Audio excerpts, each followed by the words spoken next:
Okay, now, you didn't press no button, you? There, go right there. I got a rookie. I never press buttons. Okay, it's okay. Let me check just in case. You look ugly. Beautiful, always. Anyway, I'm in a bad... Ooh, I almost swear. I just came from homelessness meeting, whatever.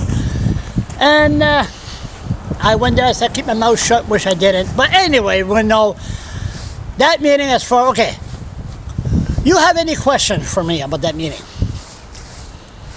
One question is, did you think that they addressed the question of justice and homelessness adequately? Absolutely not. I mean, it's just a meeting to say, okay, it's just to find out if during an emergency, it's just like when the Carlton restaurant burnt down, there was 27 people homeless. The community rallied. So that's what they're trying to say is socks, hats, rally. The community rally to stop homelessness in Fredericton. But really, there was 2 lines, justice, 464 case, and the other one was about 10, 18, 20. Justice and police was the 2 major ones, but they never talk about it. Now, on the newspaper page, or on the wall there. On whose wall? On the presentator, the one that was making a presentation. Oh, today's presentation. Yes. Okay. What are you talking about? I thought you were talking about the Irving paper. Oh, good. I'm educating the people right to say the right thing. No, and the issue of justice. I mean, that's 85% of your problem right there. The justice system and the police. They're getting together. We know the whole story. They charge you with summary sexual assault, summary robbery, summary. Summary means you don't have the right to a lawyer. New Brunswick Legal Aid will not give you a lawyer. And you don't have a preliminary hearing to find out if there's enough evidence to proceed to trial. You plead guilty, you know the whole story. And then you're not guilty, but you're forced to plead guilty. That's the problem. Here in Fredericton, it's the worst police force and the worst justice system. For those who doesn't know the consequences, once you plead guilty, and let's relate it to housing, what happens? Say that again? I said, once you plead guilty, in relationship to housing, what happens? That's another thing. They told me when the battle's going on with the cops and the justice systems, hey, Charles, do you know if you go to jail for 3 to 4 weeks, you lose your housing? I said, really? Oh my God.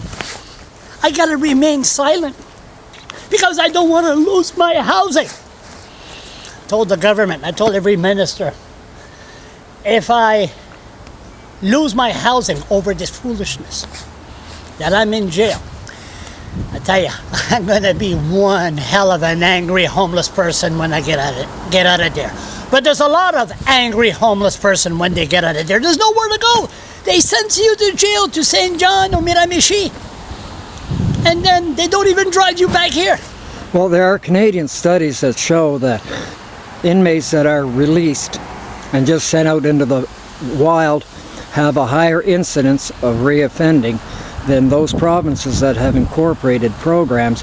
One is the employment within 6 months of release. In those cases, those people have not reoffended. Now, it seems that here in New Brunswick, we're still in the backwoods, thinking that, Hey, genius! Genius! I got a question for you. Yes. Why do we spend $500,000 on a language commissioner? We don't have enough money for the justice system. Well, that one there's a little bit more complicated because that involves the Charter of Rights, and they're trying to live up to the Charter of Rights. Bullshit. Oh, sorry. Anyway, the bottom line, the mentality, this homelessness issue is the Fredericton mentality. It's very simple. Well, just don't break the law, and there'll be no problem. You only get involved in issues if it affects you. And then they turn around. But then again, Fredericton, you got the police force sleeping with the justice system. Paul Esty, a retired cop, was in a relationship with a worker from the Justice Department. They're humans, the cops. They socialize. They go drinking.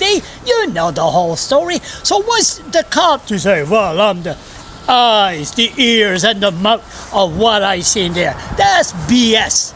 They're going after people, and that's why they got that armored vehicle that costs $350,000 so they could get Charles LeBlanc, and they'll shoot first and ask questions later. Okay, end of conversation. The meeting didn't go that well, but it was all right. I'm going to learn to smoke my marijuana and take my Ritalin.